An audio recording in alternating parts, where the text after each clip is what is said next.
kabar semua? Senang sekali saya Rini Ainingtyas dapat menjumpai Anda kembali dalam program kesayangan kita Dokter Keluarga, disiarkan dari Studio El Sinta TV dan 95,7 FM Fit Radio Semarang.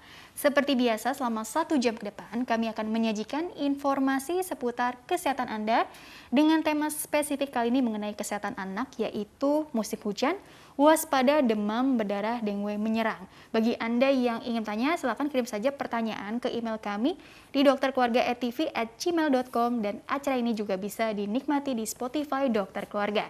Dan hari ini kita kehadiran dengan Dr. Adi Prakoso, SPA. Beliau adalah dokter spesialis anak di Rumah Sakit Bakti Kartini. Kita sapa dulu Dr. Adi yang sudah hadir di samping saya. Dr. Adi, apa kabar? Assalamualaikum. Waalaikumsalam warahmatullahi wabarakatuh. Kabar baik ya, Dok ya? Kabar baik. Alhamdulillah. Dokter Adi, kok nggak sengaja ya bajunya ini sama-sama hijau gitu ya? Iya. Sama juga dengan vasnya ini juga ya, Dok ya? Iya, kebetulan sekali. Iya, jadi kan artinya kan semangat ya, ceria gitu ya. Kita mudah-mudahan satu energi nih, yaitu ingin bagi-bagi ilmu gitu ya, Ya, untuk khususnya para orang tua gitu ya, Dok Amin. ya. Amin. Dokter, ini kan musim hujan udah mulai apa ya, Dok, ya, melanda gitu ya. Kemudian juga banjir di mana-mana gitu ya, Dok ya. Sebetulnya gini, kan pandemi COVID-19 ini kan juga udah setahun nih, Dok ya. Mungkin waktu awal-awal pandemi ini banyak yang kelupaan juga bahwa selain infeksi virus corona, ini juga ada infeksi menular lainnya. Apalagi ini menyerang anak-anak, yaitu demam berdarah dengue gitu ya, Dok ya. Banyak takutnya kejadian luar biasa yang mengancam nyawa anak-anak kita gitu ya, Dok ya. Sebetulnya kalau kita bicara tentang, ini kan musim hujan, terus waspada DBD gitu ya, Dok ya. DBD ini sendiri dari dulu kan sampai sekarang selalu banyak kasusnya ya, Dok ya. Ini sebenarnya seperti apa sih penyakitnya itu sendiri, Dokter? Ya, jadi demam berdarah itu terutama sekarang ini ya hampir tertutup beritanya karena pandemi COVID. Jadi kita kurang peduli nih sama DBD sekarang ini nih, dan apalagi sekarang sudah musim hujan. Pada saat-saat tertentu seperti ini mulai muncul ya tuh namanya demam berdarah dengue. Nah, demam berdarah dengue itu apa sih sebenarnya? Demam berdarah dengue itu suatu demam yang disebabkan oleh infeksi virus dengue. Nah, demamnya itu bagaimana? Biasanya sekitar 3-7 hari nih, Mbak. Nah, terus khasnya itu dia hampir mirip nih sama penyakit-penyakit demam yang lain. Tapi bahayanya biasanya pada anak-anak jauh lebih besar. Dan pada pasien COVID pun dibanding DBD, lebih besar DBD daripada pasien COVID sebenarnya. Gitu Makanya ya. itu saya mau ngangkat kasus ini sekarang karena sudah mulai naik nih di rumah sakit, terutama di rumah sakit di daerah Jakarta dan Bekasi. Awal tahun 2021 ini Ya, ya, Dok ya. sudah mulai naik nih, kasusnya sudah mulai ada. Karena kan musim hujannya sekarang nggak terus-menerus nih. Hujan sebentar, hebat sekali, terus tiba-tiba berhenti berapa hari. Nah, muncul deh tuh nyamuk-nyamuknya. Iya gitu kan. Artinya kan ini karena menular, terus juga kan cepat gitu ya persebarannya ini ya. Ini kan, tapi ini penyebabnya ini sendiri nih si nyamuk Aedes aegypti ini ya, Dok ya. Artinya apakah benar-benar dari nyamuknya ini langsung atau sebenarnya mungkin orang udah banyak tahu ya. Cuma ini untuk lebih ditekankan lagi supaya kita jadi jauh lebih waspada, mungkin menjaga lingkungan juga dan menjaga putra-putri kita tentunya ya, Dok ya. Sebenarnya penyakit ini dalam tanda kutip menularnya bukan antara manusia ya, jadi menularnya itu lewat nyamuk. Jadi bukan nyamuknya itu sendiri yang menyebabkan kita demam berdarah, tapi nyamuk Aedes aegypti itu yang akan membawa namanya virus dengue itu sendiri. Nah, virus dengue itu sendiri akan berkembang biak terutama di nyamuk dewasa yang perempuannya saja, betina gitu ya, betinanya saja. Jadi menggigit kita pada jam-jam pagi atau sore hari. Nah, setelah itu dia terbang deh sekitar 100 meter. Dari jangkauan 100 meter itu biasanya dia bisa menularkan DBD ke sekitar lingkungannya dia tinggal. Oke, kalau dulu kan sering dengarnya kabarnya, oh ini di sekolah nih banyak nih kasus DBD meningkat. Cuma kan karena sekarang lagi kan sekolahnya di rumah, berarti kan lingkungan rumahnya nih yang perlu lebih dijaga lagi gitu ya, Dok ya. Sebetulnya kalau dilihat dari ini nyamuknya ini dengan mudahnya berkembang biak dari dulu sampai sekarang. Karena kan gini, kadang-kadang di luar musim hujan pun juga ada aja kasusnya terkadang banyak. ada, tapi kasusnya memang nggak terlalu banyak Oh, seperti tapi nggak habis terlalu musim banyak hujan. yang musim hujan gitu ya, Dok ya. Ini memang bersarangnya ini selalu di air atau bagaimana sih, Dok, sehingga kan kita jadi perlu lebih menjaga lingkungannya seperti apa? Sebenarnya kenapa dia di pasca musim hujan terutama ya, kenapa di pasca musim hujan itu angka kasus DBD itu tinggi karena faktor nyamuknya itu atau nyamuk Aedes aegypti-nya itu dia bertelur di penampungan air yang biasanya bersih. Yang bersih dia justru. nggak bertelur itu seperti di saluran-saluran air. Nyamuknya itu dia nggak bisa berkembang biak di air yang mengalir. Jadi dia harus di air yang stabil seperti penampungan air, kaleng-kaleng bekas, atau kadang yang kurang kita itu di belakang kulkas, di belakang-belakang dispenser yang ada penampungan air. Nah, di situ memang fokus-fokus DBD pada saat dia nggak musim hujan. Jadi kita lupa menguras di sana. Jadi kok musim kemarau pun ada yang DBD ya. Nah, padahal kasus yang terbesar itu biasanya pasca banjir. Karena pasca banjir itu di kaleng-kaleng, misalnya di sekitar sekolah, itu kan anak-anak banyak main di sana. Tapi kan sekarang kebetulan anak nggak sekolah. Makanya kasus DBD itu cenderung dia entah dia turun, entah dia anak nggak mau ke rumah sakit. Nah, itu yang jadi pertanyaan. Mungkin karena orang tuanya agak khawatir juga ya membawa misalnya anaknya berobat karena situasinya lagi pandemi gitu ya. Iya, makanya sekarang itu yang ke rumah sakit rata-rata jatuhnya itu sudah DBD. Sebenarnya ada lagi yang lebih ringan, namanya demam dengue. Oh, demam dengue. Demam dengue. Tapi biasanya kalau demam dengue itu biasanya, apalagi di pandemi seperti ini, anaknya cuma demam 3-5 hari dia sudah membaik, akhirnya nggak dibawa ke rumah sakit. Padahal itu masa-masa kritisnya? Masa-masa kritisnya entah dia jatuh ke DBDK atau dia hanya yang gejala ringan itu, demam dengue. Oh, jadi awalnya mungkin si demam dengue ini aja gitu ya? Jadi pada saat yang dibawa ke rumah sakit, ya udah perdarahan hebat di mana-mana. Itu sudah terlambat lah kalau sekarang istilahnya. Udah telat gitu ya. Demam berdarah ya? Demam berdarah. Berdarah, apakah memang berdarahnya ini sendiri pengertiannya selalu yang bintik-bintik merah gitu di kulit si anak gitu, Dok? Jadi begini, pengertian demam berdarah dengue itu sebenarnya bukan berdarahnya yang bikin bahaya, tapi ada kebocoran di pembuluh darah kita. Kebocoran di pembuluh darah. Jadi pembuluh darah kita bocor. Nah, kita tahu namanya trombosit ya. Trombosit itu kan buat menghentikan perdarahan. Nah, pada saat pembuluh darah kita bocor karena virusnya, trombositnya itu banyak digunakan oleh tubuh kita. Makanya kan dibilang kalau demam berdarah itu trombositnya turun. Nah, sebenarnya dibilang demam berdarah itu kalau ada kebocoran di pembuluh darah kita, itu disebut demam berdarah. Jadi, nggak selamanya demam berdarah itu berdarah. Jadi contohnya demam berdarah pada tingkat pertama tuh atau grade 1, biasanya dia nggak berdarah. Tapi kalau kita tes namanya, yang di sini, yang dikasih manset, terus ditensi, yang muncul bintik-bintik merah itu kan sebenarnya nggak berdarah, tapi kita provokasi atau kita picu biar muncul tanda-tanda titik-titik perdarahan. Nah, jadi nggak selalu demam berdarah itu berdarah. Dan demam dengue pun kadang yang ringan itu dia bisa berdarah juga. Yang ringan bisa berdarah. Makanya bagusnya itu kalau dia lagi musim demam berdarah, ada demam nggak jelas, 2-3 hari nggak turun-turun, baiknya ke rumah sakit untuk diperiksa segera. Oke. Tapi berarti yang benar nggak itu hanya titik-titik aja atau mungkin kan mimisan gitu ya, atau BAB anak nggak taunya ada darahnya gitu ya. Itu termasuk ke gejala juga, Dok, gejalanya DBD itu merupakan salah satu gejala yang kemungkinan udah agak berat kalau begitu. Jadi kalau bintik-bintik itu biasanya trombositnya itu turunnya itu belum terlalu banyak. Jadi kalau trombositnya sudah turunnya terlalu banyak, jadi nggak ada yang bisa menghentikan perdarahan, muncul deh tuh tiba-tiba namanya perdarahan yang spontan. Bisa dari mimisan, perdarahan gusi, terus yang lebih hebat lagi biasanya ada muntah darah atau dia berak darah gitu. Atau justru yang lebih hebat lagi perdarahan di kepala. Itu yang biasanya terlalu berat. Itu udah yang kasus yang berat sekali gitu ya. Dok, berarti sebenarnya ini yang lebih rentan terkena DBD itu usia anak-anak yang berapa sih? Artinya kan kita ada balita gitu ya. Ada anak bayi, toddler, terus anak usia sekolah juga kan SD, SMP, SMA kan. Artinya sebenarnya lebih rentan nih kalau dilihat dari daya tahan tubuhnya, itu ada pengaruhnya nggak sih? Atau nggak sih, ini lebih kayak ya keganasannya, artinya apa, sejahat apa sih si nyamuknya ini gitu? Jadi begini, kalau dalam teori demam berdarah itu kita nggak kenal usia ya, hampir semua usia itu bisa kena demam berdarah, tapi resiko-resiko tinggi kan biasanya pada anak-anak yang udah mulai masuk sekolah tuh. Terus kan di sekolah itu ibaratnya nyamuk terbang dengan bebas, menggigit siapa saja, kolong meja gitu. Terus gimana sih pengaruh tadi imunitas atau daya tahan tubuh kita lah ya.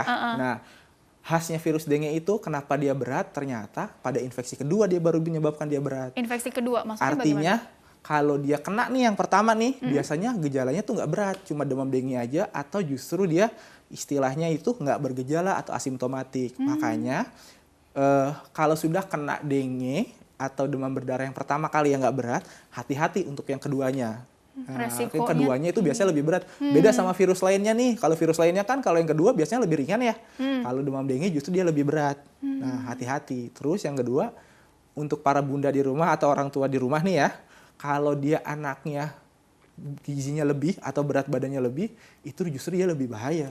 Oh, maksudnya ini overweight ya, atau obes atau gitu? obesitas itu resiko untuk demam berdarah yang lebih berat itu resikonya lebih tinggi. Kaitannya apa? Karena kaitannya itu karena pada saat dia kelebihan berat badan, ternyata respon dia terhadap virus itu yang nggak tepatnya lebih tinggi. Istilahnya kalau kita inflamasinya lebih tinggi atau respon peradangannya lebih tinggi. Jadi justru merugikan untuk tubuh kita sendiri. Makanya kalau anak-anak yang lebih obesitas, kalau dia sekitarnya ada yang demam berdarah dengue dan dia lagi demam 2-3 hari, lebih baik cepat dibawa ke rumah sakit. Karena kalau terlambat, penanganannya justru lebih susah. Oke, jadi tadi memang dilihat juga tadi profilnya si anaknya ini gitu ya. Tadi ya, dia berat badannya berapa. Dan juga yang gizi buruk jelas ya. Kalau gizi buruk iya, jelas. Tapi gitu jangan dipikir nanti kan berat badan lebih bahaya. Jadi gizi buruk aja deh, nggak kebalik. Jadi maksudnya kalau gizi baik itu jelas lebih baik. Ini tadi ada faktor resiko juga lah ya, mana yang lebih rentan gitu ya dok ya. Tapi kan ini sebenarnya kan kalau virus berarti kan harusnya sih self-limiting disease ya dok. Tapi memang banyak yang jatuh ke kejadian luar biasa nih kalau dengar-dengar kasusnya kan. Karena itu tadi ya dok ya, nggak tahu apa ya ada fase-fasenya. Jadi dari awal inkubasi, terus perjalanan penyakitnya seperti apa dok? Kan virus itu self-limiting disease ya rata-rata ya. Hampir semuanya, kecuali beberapa virus yang kita tahu seperti hepatitis atau HIV kan itu bukan ya. Jadi kalau salah satunya self-limiting disease ini DBD sendiri.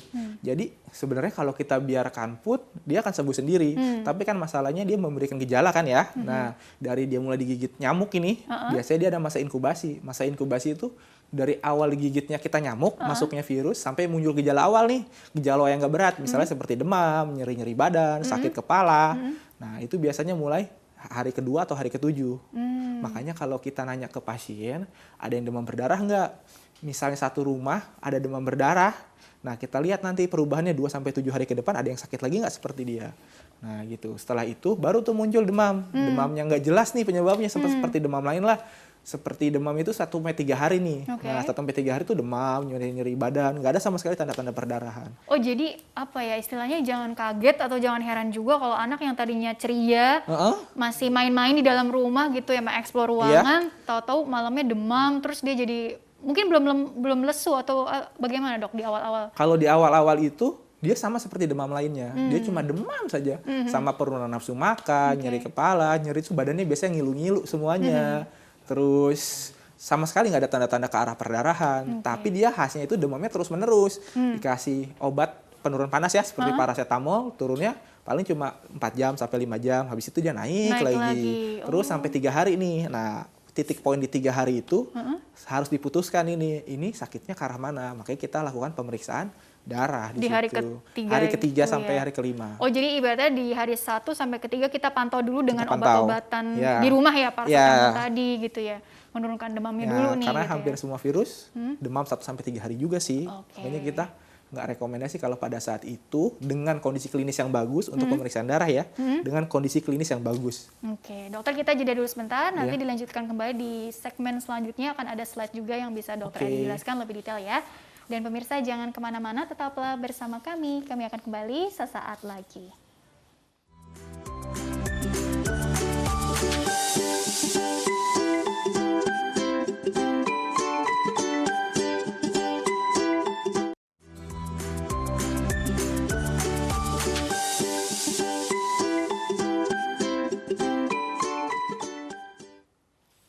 Ya pemirsa, terima kasih Anda masih bersama kami di program Dokter Keluarga. Masih membahas mengenai musim hujan, waspada demam berdarah dengue menyerang bersama dengan Dr. Adi Prakoso SPA. Beliau adalah dokter spesialis anak dari Rumah Sakit Bakti Kartini. Bagi Anda yang ingin bertanya, silakan kirim saja pertanyaan ke email kami di dokterkeluarga@tv@gmail.com, dan acara ini juga bisa dinikmati di Spotify Dokter Keluarga. Dan Dr. Adi dilanjutkan kembali. Jadi ini sudah ada slide ya yang bisa coba satu persatu ditampilkan dulu. Dokter Adi sudah persiapkan dari rumah sakit ya. Jadi ternyata nih ada tipe-tipe virusnya gitu dok ya. Ada tipe 1, 2, 3, 4. Mudah-mudahan nggak nambah lagi maksudnya dok ya. Coba bedanya ini apa sih dok? Apa yang lebih banyak itu yang tipe yang mana juga kita kan nggak tahu nih dokter. Jadi keempat tipe itu merupakan virus dengue ya. Tipe 1, tipe 2, tipe 3, dan tipe 4. Perbedaannya mungkin pada proteinnya. Nah, tapi yang lebih ganas itu yang disebutkan itu tipe 2 dan tipe 3. DNV2 atau DNV3. Nah, salah satu penyebab kenapa demam berdarah itu bisa berulang dan lebih gawat karena dia ada 4 tipenya. Jadi kalau ada 4 tipe itu kita bisa kena hampir 4 kali. Tapi yang kedua itu biasanya ringan. Biasanya kita kena itu biasanya cuma 2 kali. Itu aja. Kenapa itu di kita kenanya bisa lebih dari 1 kali. Kalau cacar kan 1 kali biasanya. Paling nggak sekali seumur hidup. Seumur hidup. Kalau DBD itu dia bisa kena hampir 4 kali. Gitu. Karena virusnya beda. Jenisnya beda-beda, tipenya beda-beda gitu ya. Oke, coba slide berikutnya dulu lagi. Tuh kan. Ini kejadian DBD pada saat awal-awal pandemi ya. 2020 ya, Dok? Ya, di saat kita terlupakan nih. Memang kelihatannya angkanya tuh turun. Terlupakan. Case fatality, angka kematiannya turun. Karena pada saat itu kita sibuk dengan pandemi corona. Dan semua kita pada work from home kan, atau kerja di rumah. Jadi orang yang ke rumah sakit pun takut, entah datanya ini benar atau tidakkah, kita juga kurang tahu. Jadi kelihatan itu turun semua tuh, angkanya tuh, angka kematian justru kecil sekali. Kelihatan turun karena memang mungkin tidak terlalu terekspos ini ya, Dok? Iya, karena kan orang pada takut ke rumah sakit sekarang waktu awal-awal tahun lalu. Oke, coba slide selanjutnya lagi. Daur hidup nyamuk. Ini daur hidup nyamuknya nih, makanya dibilang. Jadi nyamuknya itu sebenarnya bukan penyebab demam berdarahnya. Tapi kenapa kita harus tahu daur hidup nyamuk? Karena cuma nyamuk betina ternyata yang bisa menyebabkan penularan dari penyakit demam berdarah dari situ sendiri. Dan yang ditekankan penting, jarak terbang nyamuk ya, 100 meter. Karena apabila ada kejadian, 100 meter dari angka rumah itu ya harus dilakukan pengasapan. Iya, fogging gitu ya. Untuk membunuh nyamuknya itu. Jadi setelah durasi 100 meter dibunuh nyamuknya dengan fogging atau dengan diberikan bubuk abatnya di sekitar air-air yang ada penampungannya. Jadi jelas ya, karena tadi jangkauannya ya sekitar situ-situ aja gitu ya, Dok ya. 100 meter aja jarak terbangnya. Makanya RT RW ini biasanya langsung di fogging 100 meter gitu protokolnya harusnya. Coba slide berikutnya lagi ya. Patogenesis ini singkat aja kali ya. Ini aja sih, karena gimana sih virusnya perannya dalam pembuluh darah kita. Nah ternyata virusnya itu dia ngerusak dari pembuluh darah kita tuh. Kelihatan tuh yang dari sudut-sudut merahnya. Jadi nanti ada namanya dalam pembuluh darah itu kan darah ya. Nah darah itu isinya sama air-air itu namanya plasma. Nah plasmanya itu yang bocor. Makanya DBD itu ibaratnya kalau diare itu dehidrasi kita, kekurangan cairan kita keluar tuh dari feses.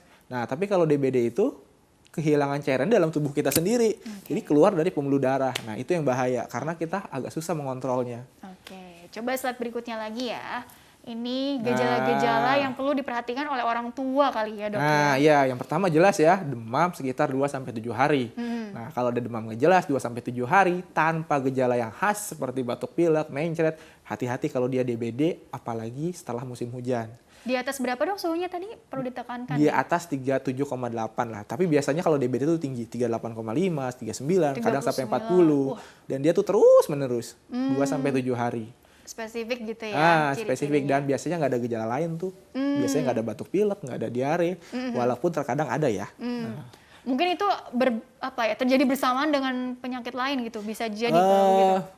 Kejadian bersama penyakit lain sih jarang, tapi biasanya kalau DBD yang benar-benar murni itu atau DBD asli itu biasanya dia cuma demam saja.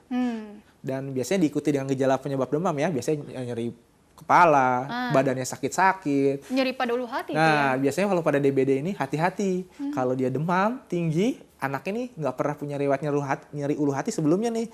Tiba-tiba pada saat demam dia nyeri ulu hati. Nah, hati-hati kalau itu dia mengarahnya lebih ke DBD gitu. Apalagi nanti disertai pada hari keempat, hari kelima nih, demamnya sudah mulai sepertinya turun ya, muncul ya bintik-bintik merah tuh. Kemudian diikuti tadi ya, yang dokter bilang diikuti timbulnya bintik-bintik merah pada kulit. Bila parah, penderita ini gelisah gitu ya, Dok ya. Tangan dan kaki dingin berkeringat. Kemudian ada sampai muntah-muntah darah gitu ya, Dok ya. Sampai seperti itu. Dan itu yang terakhir apa? Nah, dia itu dehidrasi bukan sih? Tidak kelihatan ya? Yang dehidrasi beratnya itu. Jadi kan kita tahu ya fase kritis itu hari keempat, hari kelima ya. Demam mulai turun, tapi kadang orang tua tuh kalau di rumah tuh terlena, demam turun dikira sembuh, anaknya istirahat bisa tidur. Padahal demam turun kondisinya memburuk, anaknya istilahnya dalam keadaan shock. Artinya kondisi dalam darahnya itu nggak bagus, jadi kesadarannya turun, kadang bisa kejang atau bahkan kehilangan nyawa kalau dirawat di rumah sendiri. Ya Allah. Gitu. Itu tuh tulisannya perdarahan pada hidung ya. Ini dari sini kelihatannya kecil-kecil ya dok. Iya. Tapi ini gejala memang yang perlu diperhatikan tadi yang spesifik demam terus menerus gitu ya dok ya. Kemudian tadi perhatikan di hari mulai hari ketiga sampai perhatikan ya. Tapi harus betul ya ngitung harinya. Kadang orang tua itu pada saat demam-demam awal itu nggak dihitung, jadi kita salah ngitung hari gitu. Jadi jangan kelupaan gitu ya dok. Kelupaan ngitung hari. Oke, karena tadi ancamannya nyawa gitu ya. Baik, coba slide berikutnya lagi. Siklus pelana kuda ini maksudnya apa dokter? Nah itu kan siklus pelana kuda ini kan yang kita udahlah hampir semua orang kan udah tahu ya bahwa demam berdarah itu siklus pelana kuda. Artinya ini dalam 3 fase. Fase pertama itu biasanya demam 1-3 hari kan ya. Nah di situ itu dia demam terus menerus tinggi, dikasih obat penurun panas pun turun sebentar naik lagi. Nah muncul nanti khas pada DBD itu muncul pelana kuda. Dia turun demamnya pada hari ketiga, hari keempat, atau hari kelima. Tapi kondisinya juga turun. Jadi anaknya jadi malas makan, nggak mau minum, kesadarannya turun, tambah gelisah. Nah itu dia artinya shock.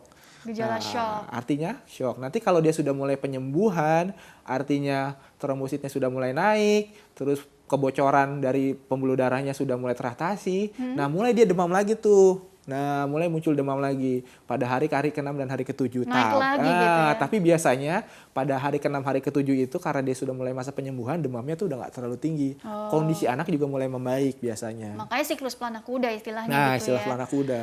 Tapi ini yang serem ini boleh dibilang yang itu ya di fase-fase kritis tadi. Iya. Suhunya turun sih, tapi tadi gejalanya tambah berat sebenarnya. tambah berat gitu ya Allah. Itu yang makanya dibilang kalau DBD itu hari ketiga kalau masih demam udah ke rumah sakit aja. Kita pemeriksaan objektif, pemeriksaan darah. Oke, dan jangan menunda pemeriksaan atau pengobatan ya. Karena lagi pandemi tadi kan mungkin ada yang takut atau apa. Enggak ya, sekarang kan standar protokol kesehatan sekali lagi udah bagus. Udah bagus ya di setiap rumah apalagi sakit. untuk anak kan dipisah. Iya, gitu ya. Kurang lebih seperti itu siklus pelana kuda supaya nih mudah diingat. Coba slide berikutnya lagi. Nah, ini gambarannya. Gambaran-gambaran perdarahan ya. Nah, itu ada yang muntah darah. Bayangan tuh ya, terus ada yang bintik-bintik merah, namanya kan peteki ya, bintik-bintik merah perdarahan yang kalau kita diajarkan dulu ya, kalau ditekan tidak hilang. Itu perdarahan di bawah kulit. Terus yang paling sering juga mimisan atau perdarahan di gusi. Ya Allah, itu muntah darah. Kalau yang lebih berat lagi tuh ada berak darah tuh Mbak. Nah kalau udah berak darah aduh udah berat biasanya. Itu di hari ketiga. Mulai hari ketiga biasanya. Nah biasanya 3 sampai hari ke-5 atau maksimal 7 hari lah. Oke, coba slide berikutnya lagi. Masih ada kan ya pemeriksaan penunjang. Tadi kan buru-buru deh dibawa nih ke rumah sakit. Untuk diperiksa apa saja sih dok? Sampel darah atau mungkin ada pemeriksaan penunjang yang lain yang diperlukan kita nggak tahu nih sebagai orang tua. Sebenarnya pemeriksaan simpelnya itu satu pemeriksaan darah rutin ya. Nanti kita lihat di situ ada namanya hemoglobin atau sel darah merahnya lah kita periksa. Terus yang kedua itu kita lihat leukositnya dan yang ketiga itu ya trombositnya. Tiga-tiganya itu semuanya penting. Kalau untuk dilihat dari sel darah merahnya itu biasanya kalau cairan plasmanya keluar atau cairan dalam pembuluh darahnya keluar dia akan makin mengental. Nanti dia naik. Terus biasanya kalau demam berdarah sel darah putihnya turun dan dikonfirmasi dengan trombositnya. Biasanya trombositnya di bawah 100.000. Di bawah 100.000. Nah, nanti kelihatan tuh mulai munculnya tuh dari gambar di sini kan mulai ada gejala itu kan hari ketiga. Makanya kita mulai periksa hari ketiga aja. Kalau hari pertama, hari ketiga itu biasanya masih normal. Dan terus pada saat misalnya nih ya, ada orang tua kan hari pertama, hari ketiga itu mau periksa darah karena kan di sekitar rumahnya itu ada yang kena demam berdarah, bisa nggak? Bisa sebenarnya ada pemeriksaannya namanya NS1. Nah itu kita lihat partikel virusnya. NS1. Nah partikel virusnya 1-3 hari. Tapi nanti kalau sudah lebih dari 3 hari atau lebih dari 4 hari hilang tuh partikelnya. Kita ganti sama pemeriksaan lain. Namanya pemeriksaan antibodi tubuh kita sendiri. Jadi zat anti kita sudah mulai terbentuk. Disitulah diperiksa. Kalau dia positif udah DBD. Itu khas sekali. Khas seperti itu ya. Coba slide berikutnya lagi.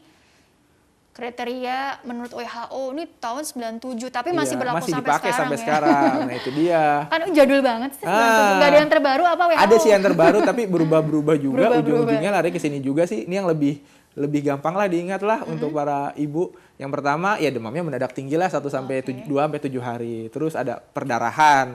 Nah terus ada namanya pembesaran di hatinya. Tapi kalau untuk mengukur ini biasanya kita ke klinik atau ke dokter biar bisa kita tahu ya.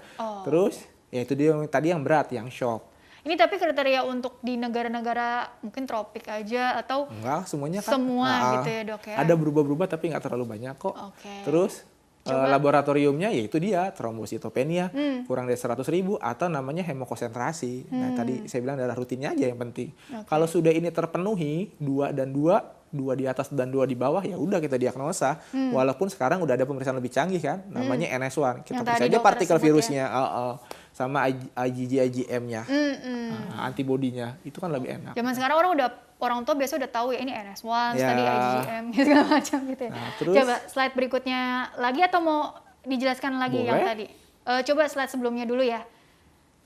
Tadi soalnya ada sebelahnya, beratnya penyakit nih yang di sebelah kanan. Nah, DBD itu dibagi 4 sebenarnya. Derajat 1, 2, 3, dan 4. Nah, derajat 1 itu mewakili bahwa dia nggak terlalu berat. Jadi demam tinggi, ada perdarahan, tapi harus namanya diprovokasi. Dengan namanya uji bendung atau uji torniket yang kita dipasang di manset.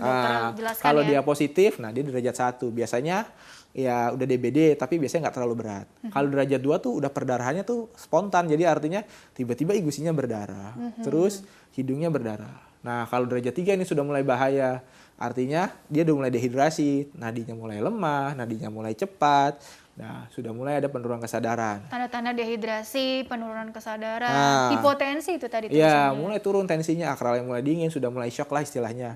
Nah kalau yang derajat 4 lebih berat lagi, biasanya sekarang ini masuk dengan derajat 3. Istilahnya sudah terlambat lah. Kalau derajat 4 sudah berat lagi. Jadi anak diam tuh bukan berarti kondisinya lebih baik, tapi anak diam, anak tidur kondisinya belum tentu lebih baik, apalagi pada saat demam hari ke-3 sampai hari ke-5.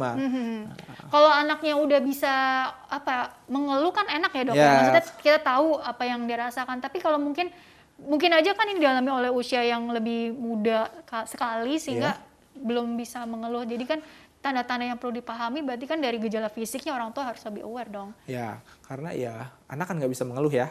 Dan orang tua tuh tadinya dari demam 1 sampai hari ke-3 kan anaknya pasti rewel, nggak bisa tidur. Tiba-tiba hari ke-3, hari ke-4 dia tiba-tiba demamnya turun, anaknya mulai tidur. Nah, jangan sampai dia salah. Kecuali ya demam hari ke-4, hari ke-5-nya turun nih, tapi anaknya aktif, makannya banyak, lari-lari, ya itu nggak masalah. Selera makannya belum berubah gitu ya. Kalau ini kan tiba-tiba dia drop, tiba-tiba dia tidur terus, nggak mau minum, nggak mau makan, nah itu hati-hati. Jangan kecolongan ya. Nah, itu kalau udah seperti itu, aduh, biasanya agak susah penanganannya. Ya Allah. Oke, coba slide berikutnya lagi. Ini bagian spektrum klinis infeksi virus. Mungkin sekilas aja kali ya dok. Ya, jadi kan seperti saya bilang tadi, nggak semua bukan demam berdarah itu nggak ada perdarahan. Ternyata yang ringan pun seperti demam dengue pun itu ada perdarahan. Sedangkan DBD memang ya cenderung berat dan dia dibedakan antara shock dan nggak shock aja. Seperti tadi derajat 1 dan derajat 4. Dan ingat infeksi virus dengue itu seperti kita nih udah pernah kena belum ya? Ternyata belum tentu kita yang nggak pernah ada gejala demam berdarah dengue itu belum pernah kena. Ternyata ada yang gitu, ada yang nggak bergejala. Hati-hati kalau imunnya bagus makanya ya bagus hasilnya. Iya. Oke, coba juga tadi terbagi ya yang ada disertai shock atau enggak gitu itu ya. Dia. Itu yang berat. Slide berikutnya dulu deh. Tata laksana nih gitu ya. Oh ini mah untuk pencegahan ya kita tahu ya. Apa dok yang bisa ditekankan? Mungkin orang ada yang ini udah terlalu sering dengar, tapi bagaimana prakteknya kan belum tentu juga berjalan dengan baik gitu ya dok ya. Apa yang bisa ditekankan? Kita kan nggak bisa nyingkirin virusnya ya, karena virusnya kan dibawa nyamuk ya. Kita singkirkan nyamuknya. Nah nyamuknya gimana singkirkannya? Ya kalau kita nyemprot agak susah kalau di luar ruangan. Makanya kita bunuh ya daur hidupnya. Yang pertama tempat hidup nyamuknya itu dan tempat berkembang biaknya. Ya satu kuraslah kalau ada air-air terutama yang di pot-pot di belakang kulkas tuh tempat kolam ikan gitu. Nah kolam ikan. Nah itu harus dikuras tuh rutin setiap minggu. Karena kan daur hidupnya tadi sekitar 1 minggu ya. Nah seminggu sekali harus diatur lah. Terus jentik-jentik gitu ya. Nah terus kalau ada tempat-tempat penampungan air yang terbuka ya ditutup. Ditutup. Terus kalau ada tinggal di tempat-tempat yang sampahnya berserakan, terutama kaleng-kaleng ya kalau bisa disingkirin atau dikubur lah. Makanya kita singkat itu 3M, menutup, menguras, dan mengubur. Maka ada yang pakai bubuk abate atau kalau mungkin... bubuk abate itu boleh ditambahkan kan ya. Tambahkan ke air-air yang benar-benar ya memang kita nggak bisa singkirin gitu. Kayak bak-bak kita ya udah kita kasih bubuk abate. Terus kayak di belakang kulkas kan nggak bisa kita singkirin, kasih bubuk abate. Tapi kalau yang bisa disingkirin kubur aja lebih bagus. Dikubur gitu ya. Itu atau apa yang pakaian-pakaian yang sering menggantung itu juga katanya tempat bersembunyi, Dok. Tempat bersembunyi nyamuk aja sebenarnya sih, ya? bukan berkembang biak. Nah, itu nggak ada airnya soalnya. Jadi kan makanya kalau memang ada kejadian ya disemprot semua langsung, biar yang di bawah sembunyi itu yang mati semua. Nah, ini sisanya gejalanya. Jadi kan kalau yang di dalam-dalam air itu kan nggak mungkin kita abate semua.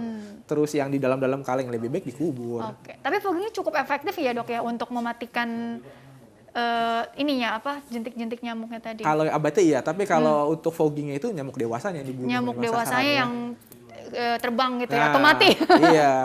Jangan cuma pingsan aja, Dok. Nah, iya. Coba saat berikutnya dulu lagi.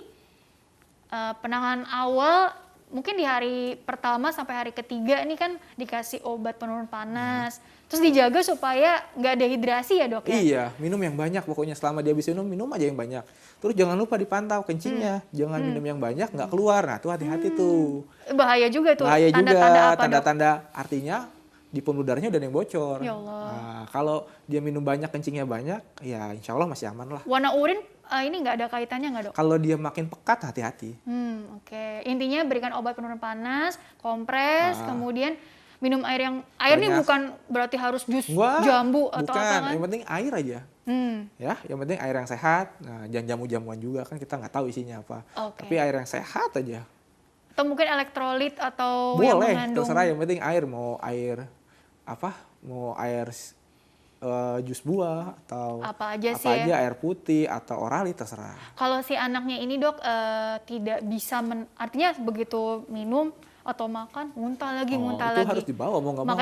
Maka dalam rumah sakit tadi ya, Dok ya. Makanya kalau misalnya ya kan kita tekankan hari ketiga dibawa ke rumah sakit kalau kondisinya bagus. Kalau kondisinya nggak bagus, misalnya hari pertama nih sudah muntah-muntah nggak mau minum, ya mau nggak mau kita bawa ke rumah sakit. Oke, baik dokter, kita masuk ke pertanyaan dari email dulu ya untuk lebih detailnya lagi. Nanti dokter tanggapannya seperti apa nih, Dokter Adi ya. Jadi bagi pemirsa yang ingin bertanya via email, silakan kirim saja pertanyaan ke email kami dokterkeluarga@tv@gmail.com. Format lengkapnya di bawah ini.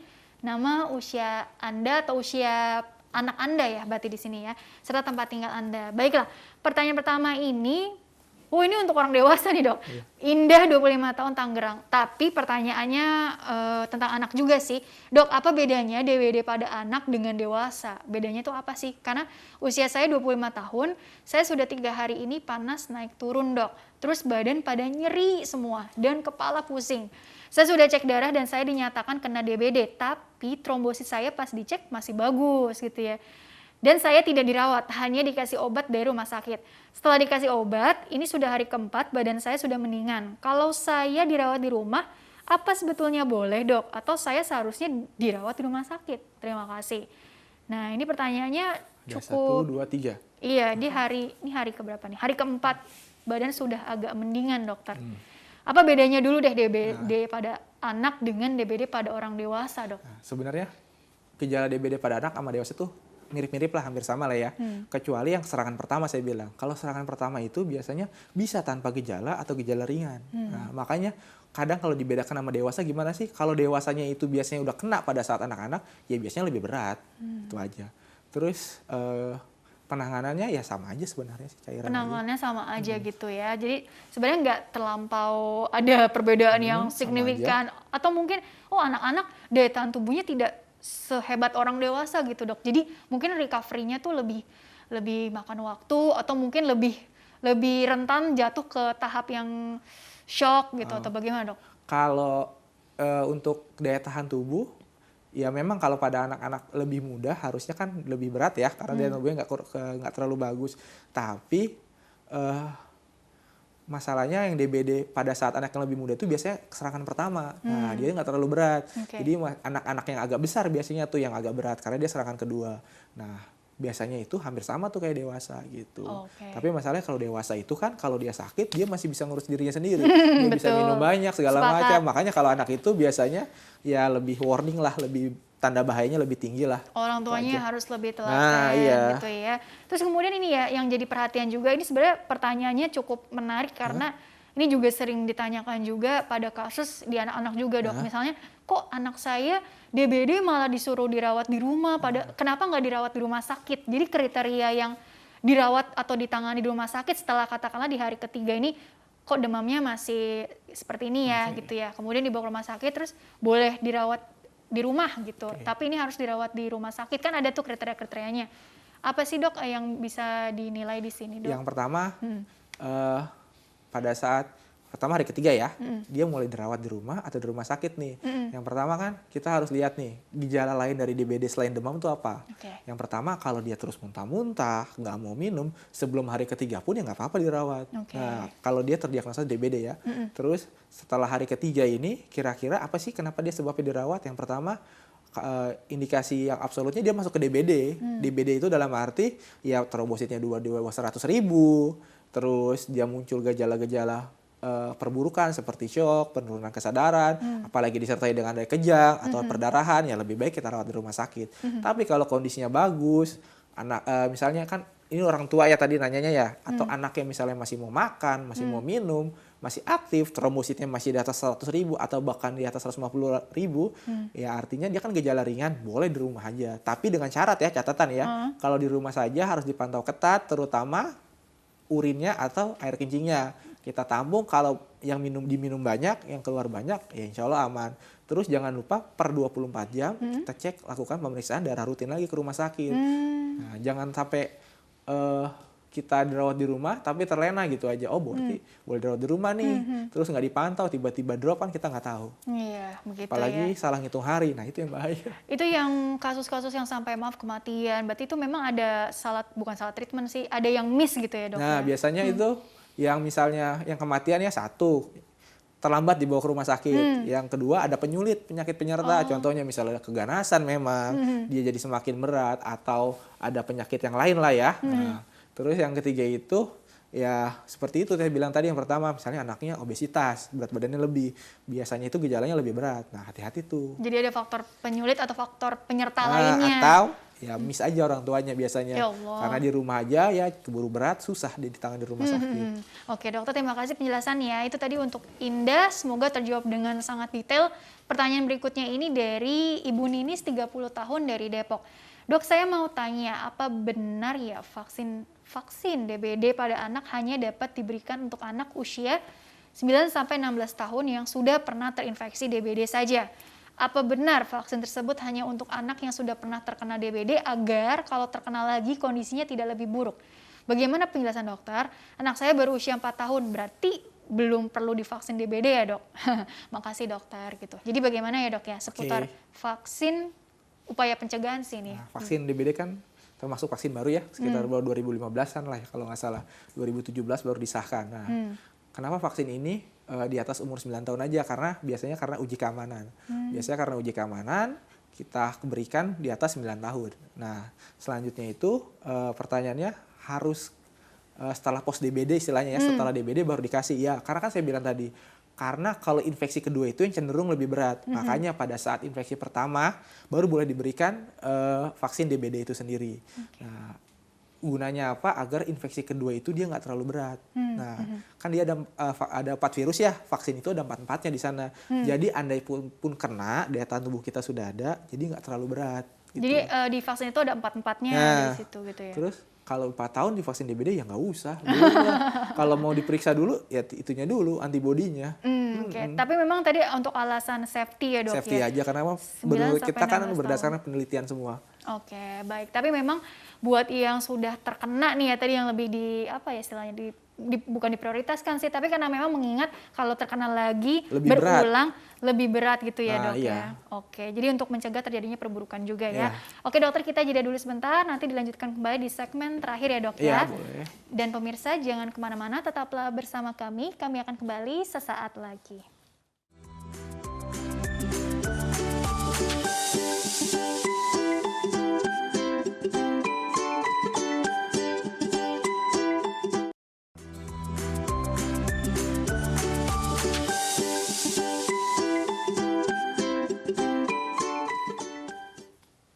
Ya pemirsa, terima kasih Anda masih bersama kami di program Dokter Keluarga, masih membahas mengenai musim hujan, waspada demam berdarah dengue menyerang. Bersama dengan Dr. Adi Prakoso SPA, dokter spesialis anak di Rumah Sakit Bakti Kartini.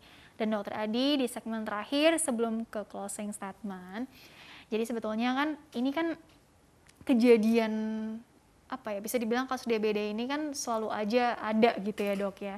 Terus kemudian juga sebenarnya ini harus jadi perhatian kita semua khususnya para orang tua, bagaimana sih upaya pencegahan yang efektif. Karena tadi ada pertanyaan seputar vaksin nih salah satunya dari Ibu Ninis ya kalau tidak salah tadi ya, mengenai vaksin DBD ini bagaimana, apalagi anak saya masih sangat kecil, rentan gitu ya. Jadi kalau kita bicara pencegahan, baik yang mungkin dari sisi anaknya imunitasnya diperkuat atau mungkin dari faktor-faktor di sekitar kita, itu kira-kira apa yang bisa dilakukan ya dok ya supaya ini kita bisa menekan angka kejadian dan juga mengurangi angka kematian juga begitu dokter. Jadi kalau kita bicara masalah pencegahan kan bisa dari dalam dan luar tubuh kita ya. Kalau di luar kan ya udah jauhin virusnya. Nah jauhin virusnya gimana nih caranya? Satu kan tadi 3M, mengubur, menguras, apapun kita mau tinggal di daerah. Apalagi sekarang kan work from home ya, kita tinggal di rumah masing-masing, terutama ya kita harus lebih peduli sama lingkungan sekitar. Terus ya agak susah kan sekarang gotong royong ya, jadi ya kita bersihkan sendiri rumah kita sekitar dari barang-barang yang bisa menampung air. Nah terus yang kedua itu dari luarnya itu sendiri ya kita bisa pakai misalnya ya obat nyamuk semprot segala macam ya, seperti obat nyamuk bakar atau pemasangan kelambu. Atau lotion ya dok? Nah, atau lotion. Tapi kan kalau pada anak-anak hati-hati ya. Kalau pada lotion itu takutnya alergi. Oh iya juga sih. Hati-hati ya. Apalagi kalau pada anak-anak bisa diberikan anak di bawah setahun pakai lotion kan. Nah, itu hati-hati itu aja. Tapi yang lebih amannya itu ya memang pakai kelambu. Tapi kan sekarang agak susah ya. Sebenarnya agak jarang lagi orang pakai kelambu ya. Di perkotaan apalagi kan. Apalagi makanya 3M aja. Nah, terus, obat bakar nyamuk, obat nyamuk bakar, nah itu kan juga kan lagi nggak nyaman tuh ya. Pernafasan juga. Kan kadang orang alergi atau nggak cocok. Ya kan sekarang banyak tuh yang elektrik. Nah, jadi selain dari itu juga, selain dari eksternal kita jauhkan nyamuknya dari kita, biar dia nggak bawa demam berdarah, ya dari dalam tubuh kita ya naikin daya tahan tubuhnya.